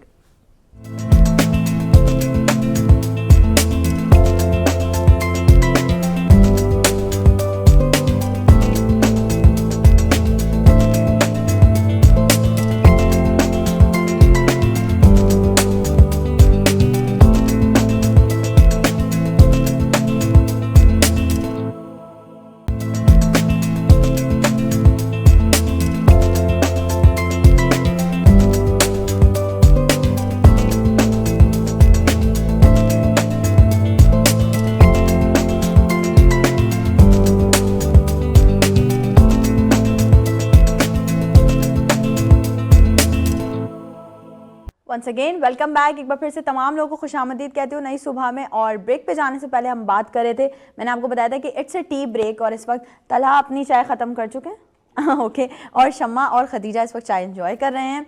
सो अगर हम बात करें जैसे कि मैंने, अगर किसी ने हमें अभी ज्वाइन किया, बहुत सारे ऐसे घर होंगे यकीनन अब लाइट के मसले होंगे, कुछ ना कुछ होगा, हो सकता है लोगों ने टीवी अब लगाया हो। तो भाई हमारे साथ आज शम्मा मौजूद हैं, खदीजा मौजूद हैं। इन दोनों का ताल्लुक है कराची वुमेन एंटरप्रेन्योर से। और हमारे साथ तलहा मौजूद हैं जो कि एक्टर भी हैं और मिमिक्री आर्टिस्ट भी हैं। अच्छा तलहा, अगर एक्टिंग की बात की जाए तो एक्टिंग की जर्नी मतलब कैसे स्टार्ट हुई? थिएटर्स भी किया आपने? जी, थिएटर्स मैंने 3 से 4 बार थिएटर्स किए मैंने। अच्छा, और ये कैसे थिएटर से, मतलब कॉमेडी थिएटर्स थे या कॉमेडी थे, मतलब कैरेक्टर्स मुझे दे दिए गए थे। तो मिमिक्री आर्टिस्ट था तो मैं किसी पठान का कैरेक्टर करता था, किसी बलोच का कर रहा होता था, तो कभी किसी पंजाबी हम हूँ तो एग्जैक्टली पंजाबी, तो पंजाबी लेकिन बोलना नहीं आता, लेकिन मुझे पंजाबी बोलने में बहुत मुश्किल होती थी। बोलना? मैं खुद पंजाबी हूँ, पंजाबी बोलना नहीं आती असल में वो कराची में पैदा हुए हैं तो इस वजह हाँ, से। ये तो है, खैर ये तो है। लेकिन पाकिस्तान का हर सूबा, पाकिस्तान का हर इंसान अपनी मिसाल आप है, मैं समझती हूँ। पाकिस्तान की हर लैंग्वेज अपनी मिसाल आप है। और हमें जो है वो बस ये हमने बस पता नहीं स्पेसिफिकेशंस कर दी हैं, ठीक है, हर एक की, लेकिन being a truly blessed Pakistani हमें सोचना चाहिए अपने हर चीज़ को कि भाई हम पाकिस्तानी हैं और ये सब हमारे अपने लोग हैं। बेशक अगर इनकी मिमिक्री भी की जाए या इनसे मतलब इन लोगों के लिए एक्टिंग भी की जाए ना, तो वो भी बड़े प्यार मोहब्बत से करनी चाहिए कि यार नहीं हमारे अपने लोग हैं, ऐसा ही है ना? हाँ, अपने लोग हैं, लेकिन एक मजाक होता है। हाँ, वो तो पैरोडी होती है, किसी को माइंड नहीं करना चाहिए इस चीज़ पे। सॉर्ट ऑफ मजाक तो सब कुछ ठीक है, लेकिन ये कि अगर बहुत सारे लोग सीरियस हो जाते हैं भाई। एग्जैक्टली हो जाता है। आपके साथ हुआ कभी कोई ऐसा? नहीं, मेरे साथ कभी नहीं हुआ। हाँ, मेरे साथ कभी नहीं हुआ, बल्कि वो लोग मुझे अप्रिशिएट ही करते हैं कि यार बेस्ट कर रहे हो, अच्छा कर रहे हो। अच्छा कर रहे हो। हाँ, ये अच्छी बात है। इंसान को जो है वो हमेशा अच्छे परफॉर्म करने वाले आर्टिस्ट को अप्रिशिएट करना चाहिए। अच्छा तला, आप भी सोशल मीडिया पे काफी एक्टिव हैं जी, देखे सोशल मीडिया पे जरूरी भी है। एग्जैक्टली बहुत ज़रूरी है इस माहौल में रह के। और आप अगर आप एक आर्टिस्ट हो तो आपको अपने आर्टिस्ट मतलब होने के नाते आपको फीड्स पे बहुत चीज़ें डालनी पड़ती हैं कि आप जैसे आप फेमस हो के तो फीड्स पे डालने के बाद ही आपको कोई रिस्पांस मिलेगा अगले लोगों का। ऐसा ही है। लेकिन अगर हम बात करें तला उन लोगों की, ये सवाल मैं यहाँ से भी पूछूंगी लेकिन यहाँ से किसी और तरीके से पूछूंगी। अगर मैं आपसे बात करूँ उन लोगों की सोशल मीडिया पे, हमारे, we are not taking the names, लेकिन हमारे बहुत सारे लोग ऐसे हैं जिनके पास किसी किस्म का टैलेंट नहीं है और वो जस्ट अपनी कुछ जो है वो वायरल वीडियो से वायरल हुए हैं। उन लोगों के लिए क्या कहना चाहेंगे यार? ना टैलेंट है, ना कंटेंट है, ना कुछ आर्ट है, लेकिन वायरल है। बस मैं इस बारे में ये बोलना चाहूँगा कि समटाइम्स लोगों की लक काम कर जाती है, हाँ, या समटाइम्स उनके पीछे कुछ ऐसे लोग होते हैं जो उनको मशहूर कर देते हैं। हम ही लोग हैं हाँ, जो उनको मशहूर करते हैं। ऐसा ही है। अभी मैं हमेशा से हर शो में बात करती हूँ कि आप बैठो, कोई पॉजिटिव कंटेंट बना के यूट्यूब पे अपलोड करो या सोशल मीडिया पे अपलोड करो, क्या व्यूज आएंगे? 400, 800, मरे से मरे 1000 व्यूज आ गए। अभी आप कोई वायरल कंटेंट, कोई आप अपनी जो है ना कोई वीक पॉइंट डालो, देखो कैसे वो, वरना मतलब पाकिस्तानी लोगों को कुछ चुलबुली सा पॉइंट चाहिए। हाँ, वो चुलबुली पॉइंट मिल जाता है ना, बोलते हैं इसमें मज़ा है। अब जाहिर सी बात है, अब किसी आप जैसे आप बिजनेस कर रही हैं, हम जैसे लोग तो देख लेंगे, लेकिन जो बी क्वालिटी के लोग हैं, मतलब जो घर बैठ के बेचारे सब देख रहे हैं, उनको चाहिए कुछ चुलबुली सा, कुछ वो ना कुछ करारा तो सा। बोर है ऐसे हाँ, स्क्रॉल वो लेकिन बिजनेस में हमारा माइंड ही नहीं है, क्योंकि जो माइंड करता होगा, मतलब जो देखता होगा बिजनेस क्या है, आर्टिस्ट क्या है, तो वही लोग देखेंगे। अब जो घर पे बैठे हैं बेचारे, जो बेरोजगार हैं पाकिस्तान के लोग, जो बैठे हैं घर पे पूरा दिन स्क्रॉलिंग कर रहे होते हैं सोशल मीडिया पे, वो ऐसे लोग वो चीज़ें नहीं देखते। उनको चाहिए कुछ न्यू, कुछ मतलब कोई कंटेंट चाहिए। मैं उसको कहती हूँ मिर्च मसाला चाहिए उनको। वो एग्जैक्टली मिर्च मसाला चाहिए उनको, करारा कुछ नया हो कुछ। अच्छा, मैं यहाँ पे एक बात जरूर शेयर करती चलूँ, और शमा ये बात सुन के आपको बड़ी खुशी होगी क्योंकि आप वुमेन्स को सपोर्ट कर रही हैं। मैंने बहुत सारे ऐसे अब्बा देखे हैं, मैंने बहुत सारे ऐसे भाई देखे हैं, मैंने बहुत सारे ऐसे हस्बैंड्स देखे हैं, जब कहीं भी कोई वुमेन एम्पावरमेंट या वुमेन एंटरप्रेन्योरशिप की कोई अपॉर्चुनिटी आ रही होती है ना, तो वो पकड़ के दिखा रहे होते हैं अपनी बेटी को, अपनी बहन को, अपनी बीवी को कि देखो देखो यहाँ तुम अप्लाई करो। कितना अच्छा लगता है, कितनी खुशी होती है। बहुत मैं समझती हूँ कि हमारी खास तौर पर कराची की खवातीन इस मामले में बहुत खुशनसीब हैं हाँ, no कि doubt। उनके घर के जो मर्द हैं उनको सपोर्ट करते No हैं, doubt, हर जगह no उनके doubt। साथ खड़े हुए होते हैं, उनको लेकर जाते हैं। मेरे अपने हस्बैंड एक टाइम तक मेरे साथ होते थे, हर शूट पे, हर शो पर, कहीं भी इवेंट कर रही हूँ, मेरे साथ साथ मेरे बच्चे, मेरे हस्बैंड सब होते हैं, अभी तक भी होते हैं सब लोग। तो अच्छी बात है ना, हाँ, फैमिली सपोर्ट। बिल्कुल। लेकिन आपके पास यकीनन कुछ ना कुछ लेडीज ऐसी भी आती होंगी जिनकी फैमिली सपोर्टिव नहीं होती। नहीं, ऐसी हैं मेरे पास खवातीन, मतलब वो बहुत अपनी जान पे खेल के काम कर रही हैं, लेकिन वो कह रही हैं कि हमने अपने आप को मनवाना है, हमने कुछ ना कुछ करके दिखाना तो है। उनको कैसे मोटिवेट करती हैं कि भाई वो अपने आप को स्टेबल कैसे रखें, लोगों फैमिली की बातें कैसे सुने, ये सब चीज़ें कैसे मैनेज करें? उनको बताना पड़ता है कि भाई आप सबसे पहले तो आप खुद हो, आप अपने आप को, अगर सेल्फ लव नहीं होगा ना इंसान के अंदर, वो मर जाएगा। अगर आप अपना ध्यान नहीं रखेंगे, अपना ख्याल खुद नहीं रखेंगे, दुनिया को परवाह भी नहीं है। आज आप मरे, कल तीसरा दिन, परसों तो आपका हस्बैंड दूसरी शादी कर लेगा, आपके बच्चे भी कहीं और चले जाएंगे। और यही होता है, मैंने तो खुद अपनी मैम के लाइफ साथ अगर करते हैं ना काम, तो कभी होता है कि परेशानी होती है ना, तो ये अक्सर परेशानी फोन में करती है। मैं खुद इनको कॉल करती हूँ। मैं यार खुद ये- चाहे रात के आधी रात भी क्यों ना और ये 2 बज रहे होंगे ना, मैंने इनको कॉल करनी है कि ये बात है, अब बताओ मैं क्या करूं। तो ये सबसे पहले कहते हैं तू रिलैक्स हो, पहले तुझे टेंशन लेने की जरूरत नहीं है, 1 दिन छोड़, 2 दिन छोड़, तीसरे दिन खुद ही सेट हो जाएगा, तू रिलैक्स हो जा। यानी कि इस तरह मैं किसी और को कॉल नहीं करूंगी, मैं इनको खटकाती। ये मुझे हंसती होती है कि यार तू मुझे सोने नहीं देती। मैंने कहा यहाँ मेरी नींद उड़ गई है, आपको सोना है। मैंने कहा तरह पहले कुछ कहना पास चाहेंगे। मैं बहुत अच्छा लग रहा है की बातें सुन के। अब हम चाहेंगे कि आप थोड़ी देर के लिए स्टूडियो में जो है वो शाहरुख खान को बुलाएं और इनकी बातों का जवाब अब उनको वो दें। मैं आपसे एक ही बात कहना चाहता हूँ, क्या जो अपनी ज़िंदगी में कर रही हैं, आंखें बंद करके अपने माँ और पापा का नाम लें, हर मुश्किल पार हो जाएगी, ज़िंदगी आसान हो जाएगी, जीत सिर्फ आपकी होगी, सिर्फ आपकी। क्योंकि मैं ऐसे लोगों को देख के बहुत खुश होता हूँ जो उस तरह का काम करते हो, क्योंकि हमारे पाकिस्तान की इंडस्ट्री में ऐसी खवातीन बहुत कम है जो उस तरह का काम कर रही हैं। और मुझे बहुत गर्व होता है आपके ऊपर। नाइस नाइस सलाह। और हम एंजॉय करें, आप लोग यकीनन बिल्कुल, enjoy बहुत करें। इंजॉय कर रहे हैं। ये आप लोगों को अब बहुत सारी अब तो आप लोगों के लिए एजाज की बात है, इतने बड़े बड़े आर्टिस्ट आप लोग को शाहरुख खान ने आपके लिए कॉम्प्लीमेंट दिया। हाँ, ऐसा ही है। लेकिन देखिए ना, ये भी एक आर्ट है, जो आर्ट काम है। आप लोग कर रहे हैं वो भी एक आर्ट है। बिल्कुल ऐसे ही लोगों की मदद करना, तो लोगों के लिए आसानियां पैदा करना, तो वैसे भी हमारे इस्लाम में भी कहा गया है कि भाई जितना आप लोगों के लिए आसानियां पैदा करेंगे, अल्लाह आपके लिए आसानी पैदा करेगा। अच्छा शम्मा, बीइंग अ हाउसवाइफ अगर मैं बात करूं, या मतलब लोगों के आप मसले मसाइल, जैसे अभी खदीजा ने बताया कि वो रात को कॉल कर देती हैं, तो आपको यकीनन बहुत सारी खवातीन के मसले मसाइल सुनने को मिलते हैं। मेजर मसला इस वक्त खवातीन क्या फेस कर रही हैं?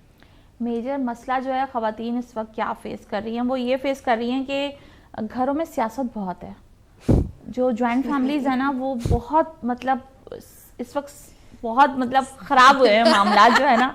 हर दूसरे घर में यही मसला है कि अगर जॉइंट फैमिली सिस्टम है तो वहाँ पे जो है बच्चे बहुत बिगड़े हुए हैं, क्योंकि बच्चे देख रहे हैं कि माँ को जो है हर वक्त सुनने को मिलती रहती है कुछ ना कुछ। वो फिर ना माँ के रहेंगे ना वो बाप के रहेंगे। दादी जो है वो सियासत कर रही है, फुप्पो जो है वो सियासत कर रही है, चच्ची ताइयाँ जो हैं वो सियासत कर रही हैं। मतलब एक अजीब सा सिनेरियो बना हुआ है, जैसे हमारे मुल्क का बना हुआ है ना, सेम वो एक घर जो होता है वो एक मुल्क बना हुआ होता है, और वहाँ पे मुख्तलिफ सूबे होते हैं और वो बच्चों को चला रहे होते हैं, वो घर के मर्दों को खवातीन चला रही होती है। मतलब वो एक अजीब से सिनेरियो मुझे सुनने को मिलते हैं।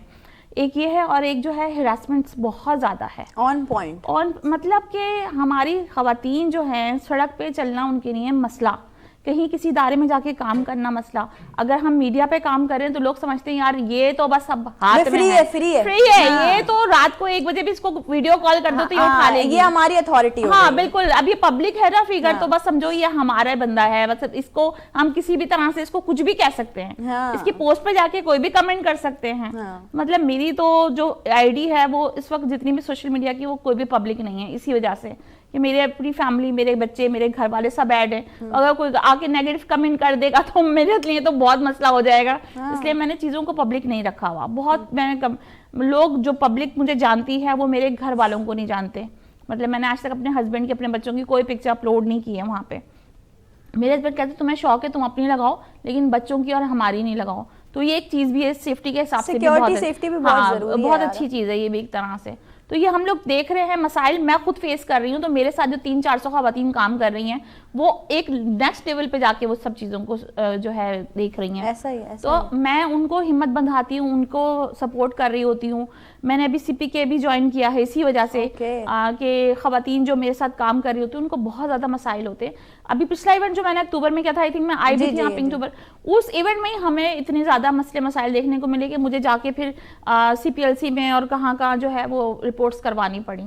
तो मतलब हमें काम भी नहीं करने दिया जाता कि आप सही से सुकून से काम ही कर लें, कि आप एक कोई ऐसा कोई गलत काम नहीं कर रहे। हम बहुत शरीफाना तरीके से बहुत स्टैंडर्ड का काम कर रहे हैं। घरेलू खवातीन हैं, पढ़ी लिखी खवातीन हैं हमारे साथ जो निकली हुई हैं काम करने के लिए, उस पर भी उनको भरोसा नहीं है कि भाई नहीं ये जरूर कुछ ना कुछ गलत चल रहा होगा, कुछ ना कुछ गलत कर रही अच्छा होंगी। शमा, अगर बात की जाए, मैं हमेशा ये बात करती हूँ कि ना हमें हमेशा सिक्के के दोनों पहलू, तो कहीं ना कहीं खवातीन का भी कसूर है इसमें।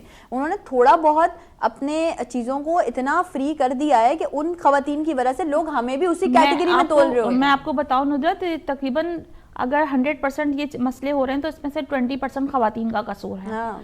क्योंकि कुछ खवातीन ने आके ऐसा खराब माहौल किया, दे दिया हाँ। है कि वो समझ रहे हैं कि यार ये सारी की सारी इसी लाइन की खवातीन Exactly. ये सारे मसाइल हैं। अगर कुछ खवातीन जो हैं ऐसी, अगर वो फिर ज़्यादा क्या कहना चाहिए कि गलत ज़्यादा उस पर हो जाती है ना, तो फिर उनको खुद फील होता है कि यार ये हमने गलत कर दिया है। अब हमारे जो घर तक चीज़ आ रही है, हमारे शोहर को पता चल रही है या हमारे बच्चों को पता चल रही है, इफेक्ट कर रहा है, हम सोसाइटी में किस तरह से मूव करेंगे, क्या करेंगे, हमारे बच्चे कल को निकलेंगे कि किस तरह, वो भी उनको भी एहसास हो जाता है। लेकिन ये कि माहौल जो है ना, ये सबको बैलेंस करना पड़ेगा। अपने आसपास हमें खुद अपनी ड्रेसिंग सही करनी है, या अपने बातचीत करने का स्टाइल अच्छा रखना है, अपने आप को इतना ग्रेसफुल बनाएं कि आप कहीं जाएं तो लोग आपके बारे में वो गलत बात करने से पहले 10 दफ़ा सोचें। आप इस तरह से लोगों को जो है बात करें। मैं तो उन लोगों को काउंसलिंग करती हूँ, इन लोगों की पूरी और पर्सनालिटी इस को वक्त आप बताती हूँ। सबकी काउंसलिंग ही कर रही हाँ हैं। बिल्कुल, आप अपने आप को इतना ग्रेसफुल बनाएं, इतना डिसेंट बनाएं कि आप जब कहीं एंटर हो तो 10 लोग खड़े हो जाए आपको कुर्सी देने के क्या लिए। बात है, क्या बात तो ये चीज़ें हैं, पर्सनालिटी को अपनी को बहुत अच्छी तरह से आपने जो है बनाना है, खुद से बनाना है। एक घर में बैठी हुई औरत को नहीं पता कि उसने बाहर जाके किस तरह से लोगों से बातचीत करनी है। ये सब चीज़ मैं सिखाती हूँ, मैं बताती हूँ लोगों को। ये चैनल्स पे जाती है मेरी मेंबर्स, इतने सारे चैनल्स पे गई हुई होती है डेली के हिसाब से, तो मैं उन सबको बताकर भेजती हूँ कि आपने वहां जाके किस तरह से अपने आप को जो प्रेजेंट करना है, आपने किस तरह की ड्रेसिंग करके जानी है, आपने वहां पे किस तरह से बात करनी है। और ये भी अच्छी बात है कि आपकी जितनी भी मेंबर्स हैं वो एटलीस्ट आपकी सुन लेती हैं, वरना यहाँ आप किसी को कोई सजेशन दे दो, आगे से तारीफ सुनने का मौका मिलता है कि भाई ये शमा की मेंबर्स आई हैं, तो अब देखें कितना अच्छा काम हो करके और यहाँ पे दिखाएंगे। आप किसी खवातीन को जरा से कोई, जैसे लेट्स सपोज मैं भी खतीजा को बोलूं, खतीजा यार ये आपके ड्रेस पे ना ये लेस सूट नहीं कर रही, अब आप देखो खतीजा कैसी मेरे जो है वो एंटी हो जाएंगी फौरन। आपने बोला कैसे कि बड़ा हम लोग एक्सेप्ट नहीं करते अपनी चीजों को। खतीजा क्या कहना चाहेंगी इस बारे में? बिल्कुल सही कह रही है मैम। वाकई हम कहीं जाते हैं ना, मीडिया वगैरह में चले जाएं, अगर फर्स्ट मैं अपनी बात करूं तो जब मैं मीडिया में जाना स्टार्ट हुई थी ना, तो मैं अपनी हर बात के लिए ना इनके साथ ना ऐसे रहती थी, अब क्या कहने, अब क्या कहने, यानी नहीं कि पता ना, नहीं पता होता था कि बात कैसे करनी है, किस तरह से अपने आप को इंट्रोडक्शन करवाना है कि मैं कौन हूँ, क्या हूँ। अब मुझे लोग नहीं जानते कि केक एंड ग्लेज कोई ब्रांड है एक, तो वो मेरा खुद का ब्रांड था, तो मैंने अब लोगों को बतानी थी ये चीज, लेकिन मुझे नहीं आता था बताना। जाहिर है वोकैबुलरी आपकी उस तरह से नहीं थी, लोगों से बात कैसे करनी है वो नहीं कुछ पता भी था। नहीं था, तो वो सब कुछ फिर ये सिखाती थी कि तुम ये जाके बात करना, तुम इस तरह से करना, अगर तुम कुकिंग कर रही हो तो तुमने ध्यान यहाँ रखना है, चीज ये करनी है। ये अच्छी बात तो है यार, ये बहुत सब अच्छी कुछ बात। करती हैं। यकीन करें, मैं अगर आज यहाँ तक हूँ ना, तो मैंने फर्स्ट हैंड से ही इसकी तरफ आई हूँ कि इन्होंने मुझे ना यहाँ लाके खड़ा किया था। मतलब अभी तक मेरे साथ ऐसा होता है कि न्यू मेंबर्स आती हैं तो उनको अगर सुबह मुझे भेजना है टीवी के ऊपर, उनको 2 घंटे मैं काउंसलिंग करती हूँ, उनकी ग्रोमिंग उनको बताती हूँ कि ऐसे बोलना, ये बात करना, ये करना, आपने ये सवाल होगा, इसका ये जवाब देना, आपने ये तक मैं बताती हूँ। क्योंकि 9-10 साल तो हो गया मुझे भी मीडिया पे काम करते हुए, तो फिर वो हर चीज को पूरा कि इनकी पर्सनालिटी ग्रोमिंग वगैरह वो सब चीजें कि इस तरह के कपड़े पहनने, मेकअप वहां जाके करवाना है, बाल उन्हीं से बनवाने हैं, आपने घर से कोई उल्टा सीधा कुछ करके नहीं जाना बिल्कुल भी। यार ये बहुत अच्छी बात है। और ये हमारी बहुत कम फीमेल्स हैं जो कि ये कर रही हैं कि वो अगर उन्होंने एक कोई प्लेटफॉर्म बनाया हुआ है तो वो उसको उसी तरह से लेकर चल रही हैं जिस तरह से उनको चलना चाहिए।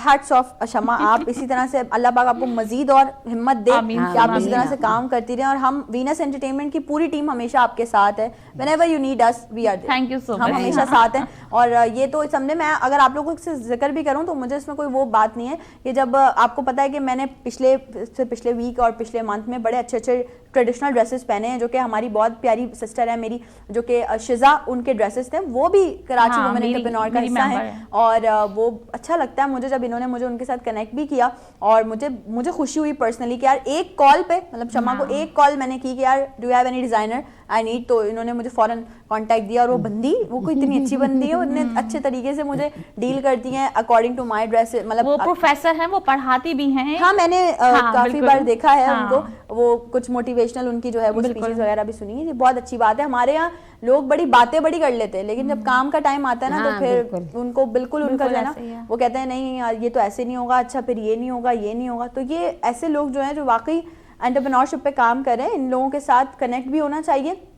और इन लोगों को जो है वो सपोर्ट भी करना चाहिए, बजाय इसके कि आप इनकी बैट बाइटिंग करें, इनकी लेग पुलिंग करें। इस बजाय इसके कि आप साथ खड़े होकर थोड़ा सा सपोर्ट करने की कोशिश कर लें। क्या पता इनकी वजह से आपका थोड़ा सा बूस्ट हो जाए चीजें, या आपकी वजह से इनकी चीजें बूस्ट हो जाए। ऐसा ही है। अच्छा, टीम में कितने लोग शामिल हैं? तकरीबन 6 एडमिन है मेरे पास इस वक्त जो काम कर रही हैं मेरे साथ। उसमें फूड की अलग है, एंटरप्रेन्योरशिप की अलग हैं, बेकर अलग हैं। मतलब हर आप कौन सी वाली मेकअप आर्टिस्ट अलग है। बेकर। अच्छा, तो कौन कौन से केक्स बना लेती हैं खदीजा? मैं सब अल्हम्दुलिल्लाह सारे फॉन्डेंट ब्राउनीज और कपकेक्स वगैरह सब कुछ अल्हम्दुलिल्लाह कर लेती हूँ। सबसे बेस्ट आपको अपना कौन सा लगता है अपने हाथ का फ्लेवर? मेरा सबसे जो बेस्ट है ना cream cake. Cream cake? Yes, हम सबको भी पसंद है। बातें कर रही हैं खदीजा, चलो कभी बुलाएंगे, बोलेंगे भाई लेकर भी आओ केक। और सबसे फेमस जो मेरी है वो नान खताई है, वो बहुत तो बहुत मजे की बहुत होती है। ये फेमस देखिए है। आवाज आई। मतलब मेरे पास फरमाइशें आ रही होती है कि वो जो नान खताई आपने भिजवाई थी ना वो दोबारा से बनवा दें, तो फिर मैं इसको बोलती हूँ बहन भेजें आप बना अच्छा, देंगे। नाइस, अच्छी बात है। और यकीनन हमारी जो ऑडियंस देख रही होगी, वैसे तो ये नाश्ते का टाइम नहीं है, लेकिन हो सकता है बहुत सारे लोग नाश्ते का टाइम हो, तो वो अभी कुछ तो ऐसे भी हैं जो नाश्ता कर रहे होंगे बैठ के, वो नहीं सुबह देख रहे होंगे तो बोलेंगे अरे यार अब ये नहीं खाना, अब नान खताई खाना है। केक एंड ग्लेज से आप ऑर्डर कर दें, आप इंशाल्लाह। ऑर्डर करें, आपको आप मिल जाएगी। क्या शौकीन हैं खाने पीने के, फूडी हैं? मैं अभी ये नान खताई की बात कर रही थी तो मुझे खलीफा की नान खताई याद आ गई थी। हाँ, अब मैं खलीफा की नान खताई लेने स्पेशली लाहौर जाता हूँ ओके। क्योंकि मुझे बहुत पसंद है, तो आपसे मंगवा लिया करेंगे फिर। अच्छा, तो अगर नान खताई की हम बात करें या मतलब मिठाई की बात करें, और मिठाई के लिए हमें कोई एक्टर रिक्वायर्ड हो जो कि मिठाई की बात करे, तो कौन सा एक्टर होगा जो उस पर बात करेगा? नवाजुद्दीन सिद्दीकी। अच्छा, ओके, चले प्लीज। सलाम साहब, आपको बहुत अच्छा लगा। हम नान खताई लेने के लिए लाहौर जाते थे, लेकिन अब आपसे कांटेक्ट हो गया ना, अब आपसे नान खताई मंगवाएंगे। इंशाल्लाह। और मैं चाहूँगा कि मुझे को आप ना 10-10, 12-12 डब्बे भेजें। मैं पूरा दिन खाऊंगा, बैठ के 15 मिनट में खत्म कर दूंगा। चलो भाई, नवाजुद्दीन सिद्दीकी भी अब आपको। अच्छा, तला कभी जिंदगी में कोई ऐसा मोमेंट आया हो कि तला ने सोचा हो कि यार अब ये बात सुन ली है मैंने, बस अब मैं काम नहीं करूंगा? हाँ, 1-2 बार आते थे मोमेंट, लेकिन मैं वो ये बताया ना, मैं ले डाउन ही कभी हुआ। मैंने हमेशा इग्नोर किया। मैंने ना काम तो करना है, चाहे काम में पैसे कम मिले या पैसे ना भी मिले या मिल भी जाए, तो मैंने ना काम से नहीं भागता, बस काम मिले। अच्छा काम जो ना ये अल्लाह की तरफ से एक नेमत होती है। बिल्कुल ऐसा ही। और मैं कभी काम से भागा नहीं हूँ, स्पेशली मीडिया के काम से। वैसे तो मैं बहुत काम चोर हूँ। लो, खुद ही बता रहे हो। तला शादी हो गई है? मेरा निकाह हुआ हुआ अब माशाल्लाह, वरना मैं ये कहने वाली थी अगला कि भाई रिश्ते नहीं आएंगे। नहीं, वो घर के काम होते हैं ना, कभी वो आपको पता है घर के बड़े बेटे जो होते हैं, वो काम तो पड़ते रहते हैं उनको, यार वो ला दो, ये ला दो, तो मैं उसी से भागता हूँ। अच्छा। मैंने नहीं ये काम कर रहा हूँ बहुत है, वो छोटे से करवा लो। कल जब बेगम मंगवाएंगी तब हम पूछेंगे फिर तला से, फिर तला भाग भाग के जाएंगे। फूड पांडा है ना। नहीं, तला खुद ही जाएंगे भाग भाग के। और ये सारे ये हर मर्द इस की तरह है। के जो होते हैं ना लड़के, फिर वो जब शादी हो जाती है ना तो उसके बाद दही लेने भी खुद जा रहे होते हैं। अच्छा, ये एक्सपीरियंस ये हुआ। अच्छा, आप से अगर पूछा जाए, शमा शेफ भी हैं, तो आपकी क्या स्पेशलिटी, क्या अच्छा बनाती हैं? मैं चाइनीज बहुत अच्छा बनाती हूँ, मैं पाकिस्तानी देसी बहुत अच्छा बनाती हूँ। देखो, सुबह सुबह अफगानी पुलाव मेरा बहुत फेमस है, मतलब सिग्नेचर डिश है मेरी। अफगानी पुलाव, वो किशमिश वाला जो बनता किशमिश है, जो काबली पुलाव जिसको कहते हैं। काबली पुलाव, उनके मुंह में में ड्राई फ्रूट्स होते हैं, कैरेट्स होती हैं फ्राई हुई हुई, वो जो इस पे डली हुई होती हैं, उस पे मैंने जीते हुए भी हैं। अच्छा, घर वालों को सबसे ज्यादा क्या पसंद है आपके हाथ? घर वालों को तो देसी पाकिस्तानी फूड जो होता है। मेरे बच्चे मतलब कहते हैं मम्मा जो बना लेती हैं यार, क्या बनाती हैं। बंदा खा के खत्म करके रखता है डाइनिंग टेबल पे। नहीं, ऐसा होता है ना कि वो जैसे मैं अपनी मम्मा से स्पेशल एक रिक्वेस्ट की, यार मम्मा ये चीज बनाए, क्योंकि मुझे पता है वो बहुत अच्छा बनाती, तो इस तरह से बच्चे कोई स्पेशल रिक्वेस्ट करते हो? वो अल्फ्रेडो पास्ता बहुत ज्यादा फेमस है मेरे बच्चों का। मतलब कि वो अगर कोई दावत है किसी के बर्थडे, क्या बनाना है, अल्फ्रेडो पास्ता तो लाजमी होना चाहिए मम्मा। मतलब वो तो फाइनल होता है कि ये तो होगा ही होगा। उसके बाद और मतलब इतने ज्यादा फूडी हैं मेरे बच्चे, मम्मा गाजर का हलवा बना के फ्रीज कर दें, शलजम का अचार बना के रख दें, बस सर्दियां आई हैं तो बस ये मेरा पिन्नियां बना के रख दें, ये कर दें, वो कर दें। चलते फिरते खाते पीते मतलब मेरे बच्चों के हाथ नहीं रुकते। और माशाल्लाह से जो सबसे बड़ा और सबसे छोटी वाली है ना, वो तो जब कोई चीज जब तक खत्म नहीं हो जाएगी ना उनको क्या मिलना होता क्या है। एज है बच्चों की? मेरा माशाल्लाह से बड़ा बेटा तो इकरा यूनिवर्सिटी में पढ़ रहा है, मीडिया साइंस कर रहा है। अच्छा, वो 22 ईयर्स का है। जो सबसे छोटी वाली वो 10 साल की है, वो अभी क्लास 5 में पढ़ रही है। तो मतलब एक ह्यूज डिफरेंस, लेकिन खाने पीने में जो खाने पीने में वो बहुत और दोनों फूडी हैं। दोनों फूडी हैं। जो बीच वाली हैं वो फूडी नहीं है, लेकिन ये कि अच्छा खाती हैं वो लेकिन भी। अच्छी बात है कि आप बच्चों को घर में ही बना के घर में हेल्दी ही बना के हाइजेनिक देते हैं, फूड हाँ, देती हैं। बिल्कुल ऐसे ही है। यहाँ पर तो ये है ना कि डिफरेंट डिफरेंट वेबसाइट से ऑर्डर कर लिया जाता है। हाँ। लेकिन वो मैं हमेशा जिक्र करती हूँ, बुरा भी लग जाता है बहुत सारी माओं को कि हमने आजकल बच्चों की तालीम और तरबियत पे ना तवज्जो देना बहुत कम कर दिया। हम ये बिल्कुल समझते ऐसे हैं बच्चा स्कूल जा रहा है ना, सब कुछ वहीं से सीख कर आएगा। ऐसा नहीं है, आपको घर में भी सिखाना पड़ता सिखाना है। पड़ेगा। अच्छा, आपके पास भी यकीनन कुछ खवातीन ऐसी आती होंगी जो मतलब जिन एजुकेटेड नहीं होती हैं और लेकिन फिर भी वो बिजनेस करना चाहती हैं, तो उनको फिर क्या मशवरे देती हैं? नहीं, बाकायदा इनको हम डिजिटल प्लेटफॉर्म जब है हमारा, तो हम इनको अपने मोबाइल का इस्तेमाल करना सिखाते हैं। हमारी इस तरह की वर्कशॉप होती हैं कि आपने अपने मोबाइल से अपनी डिजिटल मार्केटिंग किस तरह करनी है काम की, ये पूरी हम चीज़ें सिखाते हैं उनको कि आपने ऐड कैसे लगाना है, आपने पोस्ट कैसे बना के लगानी है, पिक्चर कैसे लेनी है।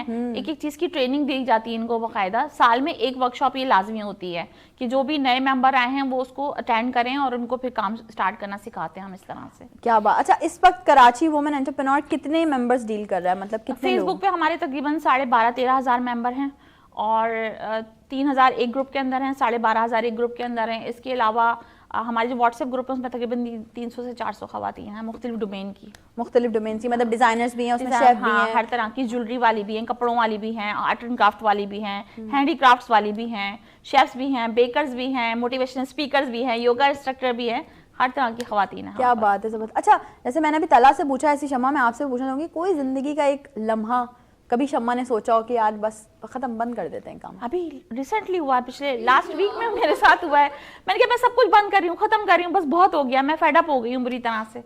हाँ फिर उसके बाद मेरे एक हैं जिनसे मैं मशवरा लेती हूँ, सही। मैंने उनको कॉल की, मैंने कहा सब चीज़ें ख़राब हो रही हैं, सब कुछ गलत हो रहा है, समझ में नहीं आ रहा है मैं क्या करूँ। उन्होंने काम रिलैक्स, पहले मुझे बताओ, आज से जब 5-6 साल पहले तुम ये सब नहीं कर रही थी, उस वक्त थी ना तुम? मैंने कहा हाँ मैं थी।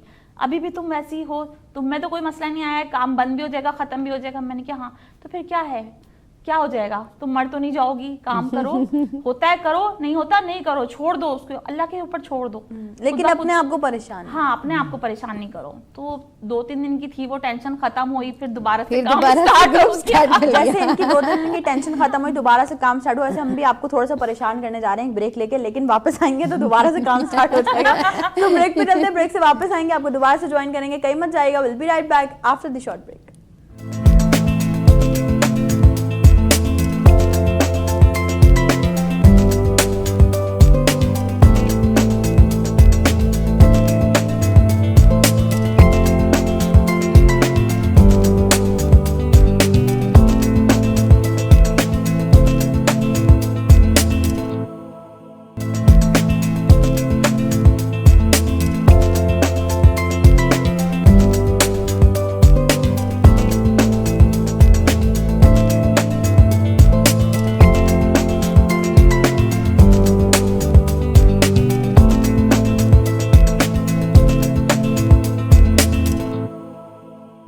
Once again welcome back. एक बार फिर से तमाम लोगों को खुशामदीद कहते हैं नई सुबह में, और जो गप्पे मारे हमने ब्रेक में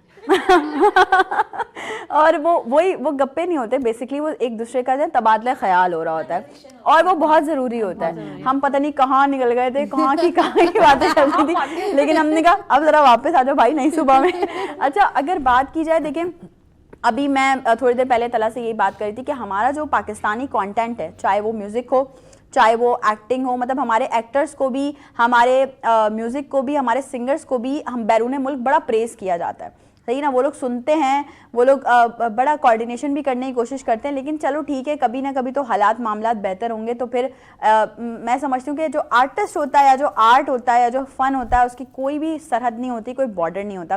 तो अगर इस वक्त हम चाहें कि हमारे पाकिस्तान के एक बड़े लेजेंडरी आर्टिस्ट हैं सजाद अली साहब, सबके फेवरेट हैं, उनका कोई गाना कुमार सानू गाते तो कैसे गाते? साहिल पे खड़े हो तुम्हें क्या गम, चले जाना साहिल पे खड़े हो तुम्हें क्या गम, चले जाना मैं डूब रहा हूँ अभी, डूबा तो नहीं हूँ। सज्जाद भाई सुन लें सजाद भाई सॉरी, माफ़ी चाहता हूँ सजाद भाई। सज्जाद भाई सुन लें। अच्छा, हम अभी ऑफ एयर बात कर रहे थे और बड़ी अच्छी और बड़ी फनी सी बात है, और बड़ी हम लोग एक तरीके से बैठ के हमें लग रहा है कि हम अपनी फैमिली में बैठे हुए हैं। तो हम तला से बात करते हैं कि तला ने माशाल्लाह से ऑन एयर बताया कि इनका निकाह हुआ है, तो हमने कहा फिर शादी कब है, तो फिर हम ये बात कर रहे थे कि भाई ख्याल रखना शादी के बारे में। अच्छा, दूल्हा बन के शाहरुख खान आ रहा है, ये नाना पाटेकर आ रहा है, कौन आ रहा है इस चीज़ का ना? दुल्हन ना परेशान हो जाए ना दुल्हन बेचारी परेशान, हाँ, कि भाई बेचारी। मेरा निकाह हुआ किससे। अच्छा, वैसे कब तक प्लानिंग है शादी की? इंशाल्लाह इसी साल अक्टूबर तक है। इंशाल्लाह जी इंशाल्लाह। इंशाल्लाह। और तलहा बासित की शादी है। तलाबाद की शादी। लेकिन तला के लिए तो कितना बड़ा एजाज होगा कि तला की शादी में कितने एक्टर्स एक्टर्स होंगे लेकिन दिख नहीं रहे होंगे। मैं तो आपको बोल के एक सजेशन एक देना चाहती हूँ कि अपनी ही सारे एक्टर्स की आवाज जो है ना वो रिकॉर्ड करवा के रख ले और वही साउंड पे चलवाते रहे। साउंड पे चलता रहे। लोग बोलेंगे अरे वाह सब आए सारे, लेकिन दिख नहीं रहे, लेकिन आए मैं सब है। बोलना गायबाना बुला बोलना वो आने का बजट बहुत ज्यादा था तो हमने सिर्फ आवाजें मंगवाई। आवाजें मंगवा ली, आवाजें भेज दी अपनी। यार मतलब सीरियसली ये बहुत अच्छा लगता है जब मतलब ये वाले आर्टिस्ट जब आते हैं ना तो हम इस तरह से हंसते हैं। और मैं ये समझती हूँ कि आपकी जिंदगी में बहुत कम ऐसे लोग हैं जो आपको हंसाते हैं, वरना रुलाने का ठेका तो की टेंशन की लाइफ में तो हंसना एक बहुत अनमोल चीज हो रही है। और रुलाने का ठेका तो सबने सभी ने लिया हुआ है। सही बात है। खदीजा, आपकी जिंदगी के कुछ मोमेंट, जैसे अभी आपने बताया कि मैं तो इनसे सजेशन ले रही होती हूँ, सो ठीक है हम बहुत डीप में नहीं जा रहे, हम नहीं पूछ रहे क्या है क्यों है, लेकिन कुछ होते हैं इंसान के ऐसे मोमेंट्स जो कि कहीं ना कहीं इंसान को वीक कर देते हैं, लेकिन फिर उस पर वापस खड़ा होना ये अपने आप में महारत की बात है। तो खदीजा ऐसे कैसे मैनेज करती हैं अपनी जिंदगी के ऐसे मोमेंट्स, वीक मोमेंट जो कि खदीजा को डाउन कर देते हैं? मुझे पिछले महीने ही डाउन किया गया था। बिल्कुल ये समझ लीजिए कि मेरे साथ ऐसा था कि मैं बिल्कुल ही डाउन हो गई थी कि मैंने सब कुछ छोड़ दिया था, सब कुछ। अच्छा। यहाँ तक कि अपनी लाइफ तक को छोड़ने पे आ गई थी कि बस अब बहुत हो गया। तो इस कदर यानी कि डाउन हो गई थी मैं। फिर उसके बाद आहिस्ता आहिस्ता वही बताया आपको, जैसे इनसे बात करती रही, एक बार नहीं बात की, मैं मुसलसल बात करती रही क्योंकि मुझे पता था कि मैं बहुत ज़्यादा परेशान हो चुकी हूँ। तो मैंने फिर इस आहिस्ता आहिस्ता बात जब करना शुरू की तो इन्होंने समझाना शुरू किया कि क्यों इतना सोची जा रही हो। मैंने कहा नहीं बस अब बहुत हो गया, थक गई इन चीज़ों से, अब मैं नहीं कुछ करना चाहती, रिलैक्स लेना चाहती हूँ, ज़िंदगी से हट गई हूँ बस अब मैं। यानी कि इस कदर हो जाता है इंसान ना एकदम से डाउन कि उसको समझ नहीं आती कि वो क्या करे। मैं पेरेंटिंग पे एक चीज़ बोलना चाहूँगी। देखिए कोई भी घर उस वक्त तक पुरसुकून नहीं हो सकता जब तक एक हस्बैंड अपनी बीवी को वो इज्जत और वो टाइम नहीं दे सकता जो कि उसका हक है। Exactly. अगर आप बच्चों के सामने अपनी बीवी को 2 बातें या 4 बातें सुना रहे हो, उस बच्चे के जहन में ये आ रहा है कि ये जो औरत है ना ये सिर्फ इस घर के काम करने के लिए रखी गई है और इससे सिर्फ काम लेना हमने और इसकी कोई रिस्पेक्ट नहीं है किसी भी किस्म की। वो सिर्फ मतलब के वक्त अपनी माँ को याद करेगा बस, ना वो इज्जत करेगा माँ की। और यकीन जानिएगा जब आपने एक बच्चे को पैदा किया, जब वो बच्चा आपकी इज्जत नहीं कर रहा, वो बाप की कभी जिंदगी में इज्जत नहीं करेगा, क्योंकि बीवी ही आपकी इज्जत करवाएगी आपकी औलाद से। ऐसा ही है। ठीक है ना। ये चीज़ें बहुत मुश्किल से लोगों को समझ में आती है, लेकिन अक्सर लोगों को समझ में नहीं आती। वो समझ रहे होते हैं कि बस सुबह उठे, नाश्ता किया, काम पे चले गए, रात को आए, खाना खाया और सो गए। पेरेंटिंग एक पूरा आर्ट है। बच्चे को पैदा किया है तो उसको परवान चढ़ाना बहुत मुश्किल काम है। आप मियाँ बीवी को मिलके वो पेरेंटिंग करनी पड़ती है। मेरे घर में माँ का फर्ज नहीं है, माँ का फर्ज नहीं है कि अगर बच्चा किसी गलत चीज में चला गया तो माँ के ऊपर सारी तोप के गोले आ जाते हैं। तुम्हारी तरबियत थी, ये तुमने तरबियत की थी। मैं अपने हस्बैंड को कहती हूँ कि ये आपकी भी उतना ही रिस्पॉन्सिबिलिटी है जितनी मेरी रिस्पॉन्सिबिलिटी है। बिल्कुल ठीक है ना। खैर हम दोनों तो वर्किंग पेरेंट्स हैं, लेकिन फिर भी जो मदर्स घर में रहती हैं उनकी भी इतनी ज़्यादा रिस्पॉन्सिबिलिटी, उनके हस्बैंड का भी टाइम निकालना चाहिए। उनको भी फर्ज बनता है कि आप अगर छुट्टी वाले दिन घर पे तो आप बच्चों को लेकर बैठे। मैं यकीन जाने हमारे शो में एक ऐसी लेडी भी आई थी जो बता रही थी कि वो भी वर्किंग वुमन है। तो उन्होंने बताया कि भाई मैं अगर कभी ऐसा होता है कि मैं रात में अपना डिजिटल काम वो करी होती है सारा, तो मैं अगर ऑनलाइन काम करते करते मुझे बहुत लेट हो गया, मैं लेट सोई हूँ, तो मुझे पता भी नहीं चलता कब मेरे बच्चे स्कूल गए, मेरे हस्बैंड ने उनको नाश्ता दिया, बैग पैक करके और उनको वैन में बिठा दिया। और मैं आपको बताऊं अभी माशाल्लाह से 22 साल का मेरा बेटा हो गया है। वो जिस दिन मतलब स्कूल जाना शुरू हुआ था, पहले दिन से मेरे हस्बैंड की ही ड्यूटी है कि बच्चों को सुबह तैयार करके स्कूल भेजना। सुन लो सारे मियां, मतलब जो ऐसे नहीं है। ये मेरी जिम्मेदारी कभी भी नहीं रही 22-23 सालों के अंदर कि मैंने बच्चों को तैयार करके जो स्कूल भेजना, उनको उनकी नाश्ता बनाना नहीं। सुबह का नाश्ता भी मुझे मेरे हस्बैंड करवाते हैं डेली।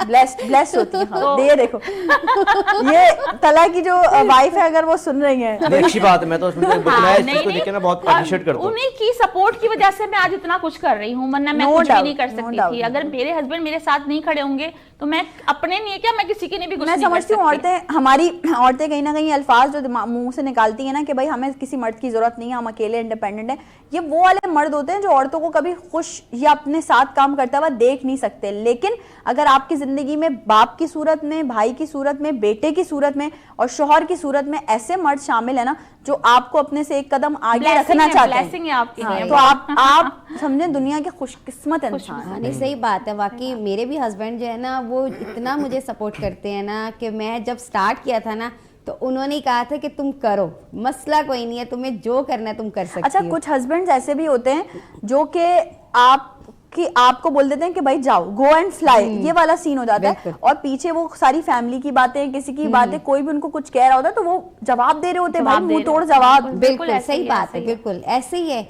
मेरे हस्बैंड खुद दे देते हैं, मैं काम पे जा रही हूँ, कुछ भी कर रही हूँ ना, पीछे आता है, यार ये देखिए तो क्या हो गया, करने दो, वो जो कर रही है उसका दिल है करने का, उसको करने दो। जब अच्छा, उसका खुद दिल भर जाएगा, खुद ही हट जाएगी साइड से। हस्बैंड को ये सुनने को मिलता है, इतना काम करती है, कमाती तो बहुत होगी ना। अरे कमाती है ये, मतलब ये वहां से लॉस की तरफ से वहां से सवाल आता है मेरे हस्बैंड को अक्सर। वो कहते हैं भाई जितना कमाती है वो अपने पास रखती है, मैं थोड़ी लेता हूँ उससे, वो जितना भी कमाती है मुझे नहीं पता वो कितना कमाती है, मैंने आज तक ना उससे पूछा है, वो अपने पास रखती है पैसे।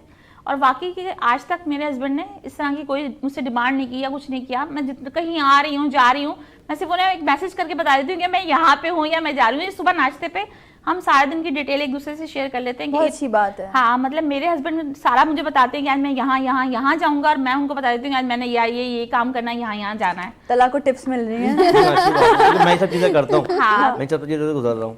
मैं अपनी वाइफ के साथ बहुत जरा ज्यादा पूछूं कोऑपरेटिव क्या गुजर रहे हो? बताएं क्या गुजर रहे हैं। मैं बता रहा हूँ कि मैं अपनी वाइफ के साथ बहुत ज़्यादा कोऑपरेटिव हूँ। मैं भी इसको यही बोलता हूँ कि आजकल का माहौल यही है कि एक दूसरे को सपोर्ट करें, एक दोस्तों की तरह रहें, ना कि मियाँ बीवी झगड़ा दोस्त, जैसे एक दोस्त को ट्रीट करता है तो उस तरह बीवी को ट्रीट करे। जाहिर सी बात है, वो आपके पास आई है, आपके लिए आई है, हाँ, तो आप उसकी माने, वो आपकी मानेगी। और मैं यहाँ पे सिर्फ एक ही बात कहती हूँ जो मैं हमेशा कहती हूँ कि अगर आप एक ऐसे मर्द हैं कि आपको लगता है कि आपकी बेटी को भी आप जैसा शौहर मिले, तो फिर आप बहुत अच्छे हैं। अगर आप एक्सपेक्ट ये करते हैं ना कि अल्लाह से दुआ करते हैं, अगर आप ये कि यार जैसा मैं हूं ना मेरी बेटी को भी वैसा ही शौहर मिले, तो फिर आप में सारी और खूबियां अगर आप ऐसा कहते हैं कि नहीं मेरी बेटी को मेरे तरफ से, फिर आप अपना काम करें, एग्जैक्टली क्योंकि देखें जो मैं समझती हूँ बाप जो होते हैं ना वो बेटियों से ज्यादा करीब होते हैं, बिल्कुल, बेटियों से ज्यादा लगाव होता है, बिल्कुल। और बनस्बत माएँ जो हैं वो बेटों को प्रेस कर रही होती हैं कि यार बेटा है और ये है और यूं है। लेकिन इसी वजह से कहते हैं ना कि बाप जब बेटी के लिए सोचता है ना तो उसकी रूह कांप जाती है कि कभी अगर उसने जिंदगी में कोई गलती की और वो ये सोच जाए कि यार अल्लाह ना करे मेरी बेटी के आगे आ गया। मेरी बेटी है माशाल्लाह से 17 साल की हो गई है, अभी फर्स्ट ईयर में है वो, तो MUN में जाती है अक्सर। तो कल भी उसका एक इवेंट था और वो था नॉर्थ नाजिमाबाद में। तकरीबन उसका 9:30 बजे मुझे कॉल आई कि मम्मा जो मैं जिनके साथ आई हुई थी ना वो मुझे छोड़ के जा रही हैं यहाँ से, और मैं यहाँ से कैसे आऊँगी अकेली। तो मैंने उनके फादर को फ़ोन किया, मैंने कहा कहीं भी यहाँ आप देखें, उन्होंने कहा उसको बोलो वहीं बैठो, मैं वहीं आ रहा हूँ। मतलब वो सारे काम छोड़ के और रात को तकरीबन वहाँ पहुंचे, तकरीबन 10:30 बजे उसको लेकर आए घर पे। बेटियां बहुत प्यारी होती हैं। हाँ, जब बेटियों की बात की जाती है ना तो यकीनन हम यही सोचते हैं कि यार जितनी भी पहले तो यही बात है कि दुआ है कि अल्लाह पाक सारी बेटियों के नसीब अच्छे करे, उनको जो है ना वो हमेशा उसी शहजादियों की तरह रखे जिस शहजादियों की तरह उनकी परवरिश उनके बाप के घर में की गई है। और जो मर्द हजरात ऐसे हैं जो कि डोमिनेंट हो जाते हैं यार, हाँ सही है, 5 उंगलियां एक बराबर नहीं होती, कुछ ऐसे भी हैं जो कि अब्यूज भी करते हैं, कुछ ऐसे भी हैं जो कि हमने बड़े केसेस देखे कि भाई औरतों को मारा पीटा गया और उन पर जो है ना बड़े टॉर्चर किए गए।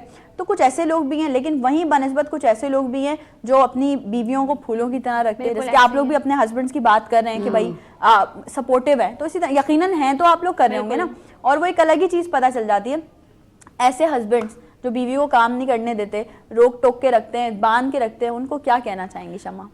मुझे बहुत अफसोस हुआ था अभी पिछले दिनों, मैंने सोशल मीडिया पे भी आपने देखा होगा तकरीबन ऐसे केसेस हमारे सामने आ रहे थे कि बीवियों को कत्ल कर दिया गया या मार दिया गया या कुछ भी कर दिया गया। मुझे ये देखकर बड़ी हैरत हुई कि वो सब क्वालिफाइड डॉक्टर्स थी, उसमें से 4 लड़कियां तो डॉक्टर्स थी जिनको मार दिया गया।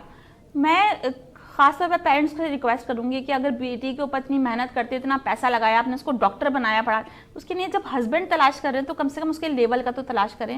आप एटलीस्ट देखेंगे मेंटली तौर पे उस बंदे को कम से कम 2 साल का टाइम दें मंगनी करने के बाद कि वो आपकी बेटी के काबिल है या नहीं है। 2 साल बहुत बड़ी जगह होती है, अरसा होता है, उसमें एक इंसान खुल के आपके सामने आ जाता है। तो मतलब इस तरह की चीजें करें कि आपको पता चल जाए कि आप अपनी बेटी जहां दे रहे हैं वो इस काबिल हैं लोग कि उनको आप अपनी बेटी दे दी जाए। बेटी एक बहुत कीमती चीज है, आप बहुत प्यार से, बहुत मेहनत करके, बहुत इन्वेस्ट करके उसको बड़ा करते हैं, फिर साथ में आप कंटेनर्स भर भर के जहेज दे रहे होते हैं, उसके बाद आप ऐसे लोगों के हवाले करते थे जो बेकदरे लोग होते हैं, जो उनको मार के, जला के और उनके गले काट के फेंक देते हैं। मतलब एक अफसोसनाक चीज है। पेरेंटिंग की हर लेवल के ऊपर हमें जरूरत है, हमारे माशरे को, हमारी सोसाइटी को, कि आप अपने बच्चों को सिर्फ पाल के पैदा करके छोड़ देते हैं गलियों में। तीसरी बच्ची कल रात को अगवा हुई है कराची में, मैंने देखी न्यूज़, मैंने मतलब देखी कि क्या हो रहा है, किस तरफ जा रहे हैं हम सोसाइटी। हमें ना अपनी बच्चियों को ना ये भी सिखाना चाहिए, जब जैसी वो 5 साल की उम्र तक पहुंचे ना, या उससे भी कम में, मैं तो कहती हूँ हमें ये सिखाना चाहिए उनको कि आप किसी कोई आपको बोले कि आपके पापा बुला रहे हैं, आपकी मामा बुला रही हैं, आपका कोई रिश्तेदार बुला रहा है, तो आप नहीं जाएं जब तक कि आप शक्ल ना देख लें। हमें जो है उनको जो है वो अनयूजुअल टच के बारे में बताना चाहिए कि अगर आपको कोई अनयूजुअल टच कर रहा है तो आपको उसका रिप्लाई कैसे करना है। ये फैक्ट्स हैं जिंदगी के भाई। हमारी बच्चियां हमारे लिए असासा हैं, ऐसी थोड़ी है कि कोई भी आए और भेड़ बकरियों की तरह उनको जो है वो साथ में ले जाए, अपने साथ चराता हुआ। लेकिन वही शमा वाली बात कि इसमें यकीनन कहीं ना कहीं फैमिली का भी बड़ा कसूर होता है। बच्चियां दुकानों पे क्यों जा रही हैं लेने के लिए? क्या घर में मर्द नहीं है, क्या भाई नहीं है उनके? मतलब कोई बड़ा चला जाए। और मैं तो समझती हूँ इस तरह की चीजें होनी ही नहीं चाहिए। आप बच्चियों की, मतलब आप फीमेल्स की बात करिए, मेरे मेल कजन्स हैं छोटे छोटे से, एक की एज 9 साल है और एक की 11 साल है, हालांकि 9-11 एक एज होती है। हम उनको अभी तक अवॉइड करवाते हैं कि नहीं नहीं अकेले आप शॉप पर नहीं जाओ। सही बात है, क्योंकि ये माहौल है ही नहीं वो वाला जो हमारे जमाने में होता था। हम तो गलियों में खेलते थे, छतों पर पतंगे उड़ाते थे, वो जो हमारा दौर था वो तो अब नहीं है। अब तो है ही हाँ बिल्कुल, मैं अपने बच्चों को ये कहती हूँ, मैंने कहा बेटा हमने बहुत अच्छी जिंदगी जी, लेकिन आप लोगों को अफसोस के वो माहौल, वो माशरा नहीं मिला है। हाँ ऐसा ही है, बिल्कुल ऐसा ही है। तला अभी कुछ रहता है हमें कुछ कोई और बहुत सारे एक्टर्स हैं, आप तो बताओ, आप गिनते जाएंगे मैं आवाज़ें निकालता जाऊँ। अच्छा चलें स्टार्ट, थोड़ा सा कुछ 4 एक्टर कोई। 4 एक्टर। नाना पाटेकर अच्छा है, बहुत अच्छा है, भगवान का दिया सब ये कुछ बात है। इज्जत है, दौलत है, शोहरत है। अरे क्या मांगते हो अपने खुदा से? वो मांगो जो तुम्हारे पास नहीं है। वो क्यों मांगते हो जो तुम्हारे पास है? वो तो सबके पास होता है, वो मांगो जो तुम्हारे पास नहीं है। अरे लोगों को भी लेने दो, लोगों को मौका दो, कुछ लेके जाए। अमरीश पुरी, अरे भाई, अरे बहुत अच्छा शो चल रहा है, अरे हमें आपसे मिलकर बहुत अच्छा लगा, मैं अपनी सिमरन को बोलूंगा कि आपके शो में जरूर आए। नहीं भाई हमें नहीं बुलाना। पंकज त्रिपाठी, सही बात कर रहे हैं, मुझे बहुत मज़ा आया। मैं अपने घर जाऊंगा, अपनी बेगम बीना और अपना नौकर मकबूल को ज़रूर बोलूँगा कि आपके लिए कुछ व्यापार का सामान वामान भेजें। और बहुत हमें बहुत अच्छा लगा, बहुत अच्छा। बाबूजी को भी अच्छा लगा। बाबूजी आपका बैठ के टीवी में आपका शो देख रहे हैं, सबको उनसे मज़ा आ रहा है। लास्ट किसकी करके दिखाऊं आपको? मैं करके जल्दी दिखाता हूं। सुनील शेट्टी की। हाँ प्लीज जल्दी से। लगता है तो मैं बड़ों से बात करने के तमीज नहीं है सिमरन, मैं बोल जा ये नहीं सकता और तुम मुझे बोल जाओ ये मैं उन्हें नहीं दूंगा। मुझे शो में आके बहुत मजा आया है और मैं अपने घर वालों को जाके बताऊंगा कि आप लोग मेरा शो जरूर देखना यूट्यूब पे बहुत जाके। क्या बात है। और इसी के साथ ही शो का टाइम जो है वो बिल्कुल अपने अख्ताम को पहुंच चुका है। तला thank you so much for being a part of us. Shamma and Khadija बहुत शुक्रिया कि आप लोग हमारे शो में आए और इंशाल्लाह अब यकीनन आते भी रहेंगे। और चीजें जो है वो हम कराची वुमेन एंटरप्रेन्योर चाहेंगे कि वहां से भी हमें बहुत सारे लोग 8 तारीख को हमारे एक इवेंट हो रहा है, कुकिंग की मास्टर क्लास हो रही है रमजान की। शेफ महबूब, शेफ असद, मैं खुद करवा रही हूँ, तो जो वहां से भी हमें बहुत सारे शेफ्स भी मिलने वाले हैं, बहुत सारे सेलिब्रिटी शेफ्स आ रहे हैं वहाँ पे। तो बस फिर वो सब लोग नई सुबह का हिस्सा बनेंगे। और आप लोग अपना बहुत सारा ख्याल रखिएगा। आज के लिए कल मेरी इंशाल्लाह फिर आपसे होने वाली है मुलाकात सेम टाइमिंग्स पे, कुछ नए चेहरों के साथ, कुछ नए टॉपिक्स के साथ। आज के लिए मुझे और मेरी पूरी टीम को दीजिए इजाजत। अल्लाह हाफिज।